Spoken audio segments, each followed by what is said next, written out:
दोस्तों साथियों सुप्रभात। आज आपके समक्ष हम जो आपका पुलिस परीक्षा एग्जाम होना है उसके लिए मैं आपके लिए 21 क्वेश्चन की सीरीज लेकर के उपस्थित हुआ हूं। साथियों निश्चित है आपको इस 21 प्रश्नों में से हेल्पफुल मिलेगा। हो सकता है दोस्तों 3 से 4 क्वेश्चन 5 क्वेश्चन यहाँ से भी आ जाए। नहीं आता है तो सेम क्वेश्चन नहीं देगा तो इससे मिला जुला के प्रश्न दे देगा। तो दोस्तों मेरा 21 प्रश्नों का सीरीज है। मुश्किल से हमको पढ़ाने में 5 मिनट लगेगा। दोस्तों मैं आपका सिर्फ 5 मिनट का समय लूंगा और इस 21 क्वेश्चन की सीरीज को मैंने मिक्स क्वेश्चन बनाया है ओनली हिंदी से, क्योंकि मैं हिंदी का टीचर हूँ। मैंने सिर्फ ओनली हिंदी से क्वेश्चन बनाया है। दोस्तों निश्चित ही आपको हेल्पफुल मिलेगा। पुलिस परीक्षा जो एग्जाम आपका होना है दोस्तों, यहाँ पर हमारा शब्द है, ध्यान दीजिएगा। मैं सिर्फ ऑप्शन पे टिक करूंगा, पूरा ऑप्शन दोस्तों नहीं पढ़ूंगा क्योंकि टाइम बहुत कीमती है, आपका कीमती है और मेरे लिए भी कीमती है। सिर्फ मैं जो सही होगा दोस्तों उसी पे टिक करूंगा। आकर्षण का विलोम यहाँ पूछा है दोस्तों, ध्यान दीजिएगा। जो निगेटिव क्वेश्चन होते हैं उस पर विशेष ध्यान दीजिएगा, जहाँ पे नहीं लगा होता। यहाँ पर पूछा है आकर्षण का विलोम, तो दोस्तों अनाकर्षण नहीं होगा। आकर्षण का मतलब होता है नजदीक आना, एक दूसरे के पास आना। तो विकर्षण का मतलब होता है दूर जाना। विकर्षण का मतलब होता है दूर जाना, ठीक है दोस्तों, इसको ध्यान दीजिएगा। विकर्षण का मतलब होता है दूर। विकर्षण वी हमारा क्या है, उपसर्ग है। वी हमारा क्या है, उपसर्ग है। आकर्षण का मतलब बाहर, तो विकर्षण का मतलब दूर जाना, आकर्षण का मतलब नजदीक जाना, ठीक है। अगला हमारा है दोस्तों, जो क्वेश्चन नंबर 2 है हमारा, अतिवृष्ट शब्द का विलोम। बहुत बेहतरीन आपके लिए मैंने प्रश्न बनाया है दोस्तों। अतिवृष्ट शब्द का विलोम, अतिवृष्ट शब्द का विलोम आपको बताना है दोस्तों। मैं ऑप्शन नहीं पढ़ूंगा, सिर्फ आपको बताना है इसमें से क्या होगा। अतिवृष्ट शब्द का विलोम, अतिवृष्टि, समय 10 सेकेंड। अतिवृष्टि शब्द का विलोम अनावृष्टि होगा दोस्तों। क्या होगा, अनावृष्टि। अगला हमारा है क्वेश्चन नंबर 3, अर्थ शब्द का निम्न में से विलोम। बहुत बेहतरीन दोस्तों आपके लिए मैंने प्रश्न बनाया है। मैं विकल्प को पूरा नहीं पढ़ूंगा दोस्तों, आप पढ़िए और 10 सेकंड का समय आपको देता हूं और इसमें से आपको आंसर देना है। ओनली 10 सेकंड समय दूंगा बस, विकल्प पढ़ने में हमको टाइम लगेगा। यहाँ है अथ, यहाँ दोस्तों है अथ शब्द का विलोम इति हो जाएगा, ठीक है। अगला हमारा प्रश्न है अदिष्ट का विलोम, आदिष्ट का विलोम। दोस्तों आदिष्ट का विलोम, ऑप्शन आप देखिए, समय 10 सेकंड, मैं ऑप्शन को नहीं पढ़ूंगा, ऑप्शन आप पढ़िए और आंसर दीजिए। Time 10 second. आदिष्ट का विलोम निर्दिष्ट होगा दोस्तों, क्या होगा, निर्दिष्ट होगा। अगला हमारा है चित्र का विलोम। दोस्तों आपके लिए मैंने जो प्रश्न बनाया है, परमात्मा करे ईश्वर करे इसी में से सेम टू सेम आ जाए। चित्र का विलोम दोस्तों, ऑप्शन आप पढ़िए, मैं विकल्प को नहीं पढ़ूंगा। समय 10 सेकंड, समय आपके लिए ओनली 10 सेकंड का समय रहेगा बस, ओनली 10 सेकंड। चित्र का विलोम दोस्तों विचित्र हो जाएगा, ठीक है। छाजन का विलोम, छाजन का विलोम, छाजन माने होता है, अब समझ लीजिए, आप लोग समझिए इसको क्या होता है। अब बताना यहाँ पर उचित नहीं क्योंकि पेपर नजदीक है। छाजन का विलोम दोस्तों, छाजन का विलोम, समय 10 सेकंड, समय ओनली 10 सेकंड। विकल्प को आप पढ़िए, मैं विकल्प को नहीं पढ़ूंगा दोस्तों, विकल्प आपको पढ़िए। छाजन का विलोम प्रकाशन होगा, ठीक है। अगला हमारा है क्वेश्चन नंबर 6, सब और विपत्ति का होना। बहुत बेहतरीन प्रश्न दोस्तों आपके लिए मैंने बनाया है, ये लोकोक्ति है आपके लिए दोस्तों। विकल्प आप पढ़िए, आप विकल्प पढ़िए। समय मैं दे रहा हूं 10 सेकंड, सिर्फ 10 सेकंड का समय, और समय नहीं मिलेगा किसी भी कीमत पर, उसके पहले मैं टिक कर दूंगा। सब और विपत्ति का होना दोस्तों, ऑप्शन नंबर सी, ठीक है। अगला हमारा है ललाट में लिखा होगा, ये लोकोक्ति है दोस्तों, लोकोक्ति, ठीक है। बहुत बेहतरीन प्रश्न आपके लिए मैंने बनाया। समय 10 सेकंड, ललाट में लिखा होगा दोस्तों, जल्दी से आप टिक करिए, ऑप्शन नंबर सी हो जाएगा। क्वेश्चन नंबर 8, लिफाफा खुल जाना का भेद होगा। बहुत बेहतरीन प्रश्न दोस्तों आपके लिए मैंने, जो हमारे बच्चे पुलिस की तैयारी कर रहे हैं निश्चित ही देखें। समय 10 सेकंड, ऑप्शन को आप पढ़िए। लिफाफा खुल जाना दोस्तों, समय हो गया होगा, ऑप्शन बी, राइट है। अगला हमने लिया है शांत रस का स्थायी भाव। बेहतरीन प्रश्न दोस्तों। समय 5 सेकेंड, ओनली 5 सेकेंड। देखो टिक करो। शांत का स्थायी भाव शोक होगा। ठीक है। अगला ऑप्शन है हमारा दोहा छंद का उल्टा। दोस्तों समय 5 सेकेंड, 5 सेकेंड में आपको जवाब देना है और समय नहीं मिलेगा। दोहा का उल्टा सोरठा होता है दोस्तों। यहाँ व्याख्या समझाने का समय नहीं है। ठीक है। अगला प्रश्न है हमारा निम्नलिखित में से कौन सा शब्द अनेकार्थी शब्द से संबंधित नहीं है। ध्यान दीजिएगा दोस्तों, ये आपके लिए आफत बन जाएगा। ठीक है। समय 10 सेकेंड, समय 10 सेकेंड। निम्नलिखित में से कौन सा शब्द अनेकार्थी, अनेक अर्थ प्रदान करने वाला मतलब से संबंधित नहीं है। निम्नलिखित में से कौन सा शब्द अनेकार्थी। बेहतरीन प्रश्न आपके लिए बना है। समय 10 सेकेंड। दोस्तों विकल्प पढ़िए, मैं विकल्प नहीं पढ़ूंगा, आप पढ़िए, आंसर दीजिए। मैं 10 सेकंड हो जाएगा तो आंसर पर टिक कर दूंगा। प्रकार होगा। अगला हमारा है देसी गाय का दूध मीठा होता है। दोस्तों देसी गाय जो अपने गाय में होती है जिसको हम बोलते हैं ये साहिवाल है। ठीक है। जो देसी गाय होती हैं उनका दूध मीठा होता है। यह किस काल से संबंधित है।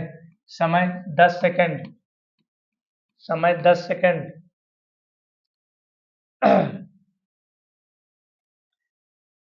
विकल्प को पढ़िए, आंसर दीजिए। देसी गाय का दूध मीठा होता है, यह वाक्य किस काल से संबंधित है।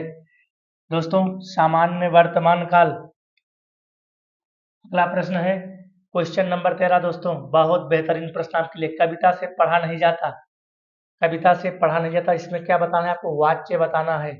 समय 8 सेकेंड, ओनली 8 सेकेंड का समय दूंगा। दोस्तों पढ़ो, टिक करो। ऑप्शन को मैं नहीं पढ़ूंगा, आप भी राइट है। क्वेश्चन नंबर 14 कान पर जूं न रेंगना। मैंने यहाँ अंडरलाइन कर दिया है दोस्तों। समय 10 सेकेंड, ओनली 10 सेकेंड। कान पर जूं न रेंगना। दोस्तों विकल्प को पढ़िए और आप आंसर दीजिए। यहाँ डी राइट हो जाएगा, डी।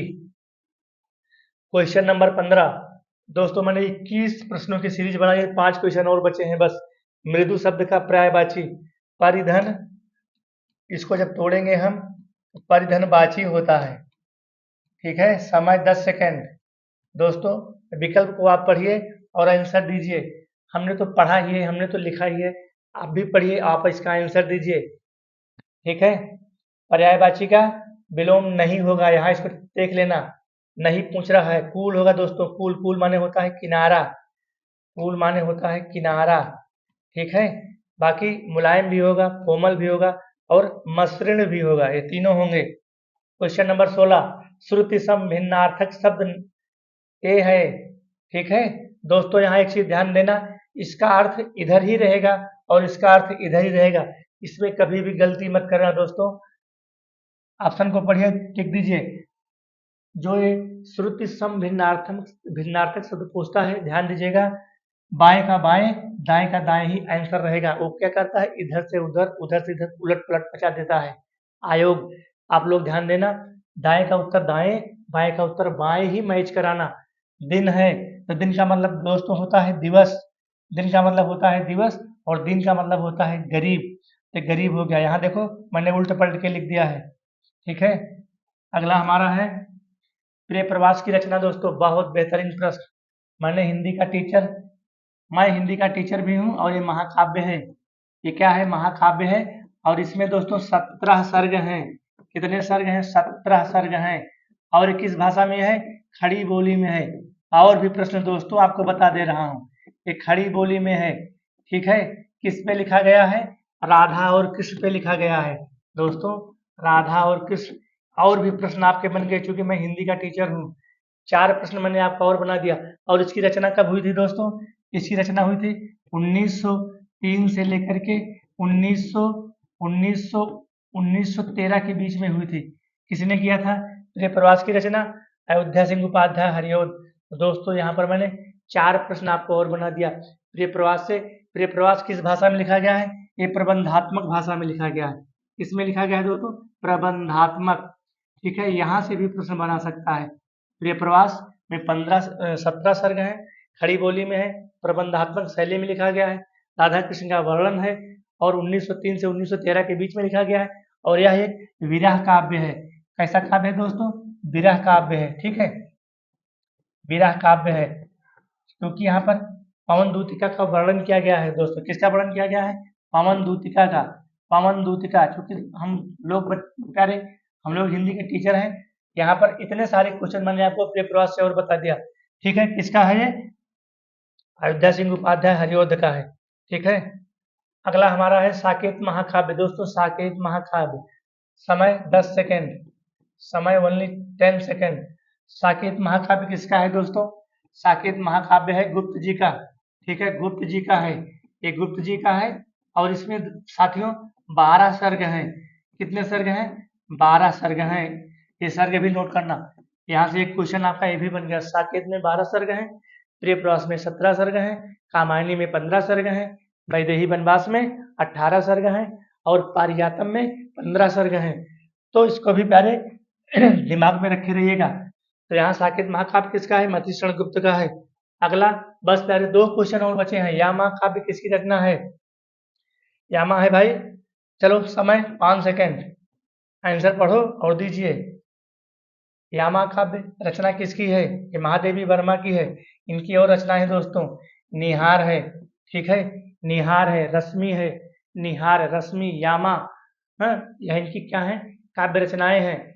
और नीरजा है, निहार है, रश्मि है, यामा है, यह इनकी रचनाएं हैं। 2 क्वेश्चन और बचे हैं दोस्तों, निश्चित है आपके परीक्षा में हेल्पफुल करेगा। हिंदी भाषा की मूल लिपि दोस्तों, मूल लिपि तो आप जानते ही हैं, इसमें देर करने की बिल्कुल जरूरत नहीं, देवनागरी लिपि में हमारी हिंदी भाषा।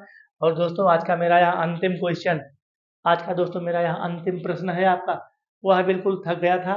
वाक्य में कौन सा क्रिया विशेषण? समय 15 सेकेंड, समय आपके लिए मैं 15 सेकेंड का दे रहा हूँ यहाँ, 15 सेकेंड का समय दोस्तों। ऑप्शन को पढ़िए और उत्तर दीजिए। वह बिल्कुल थक गया था, वाक्य में कौन सा क्रिया विशेषण है?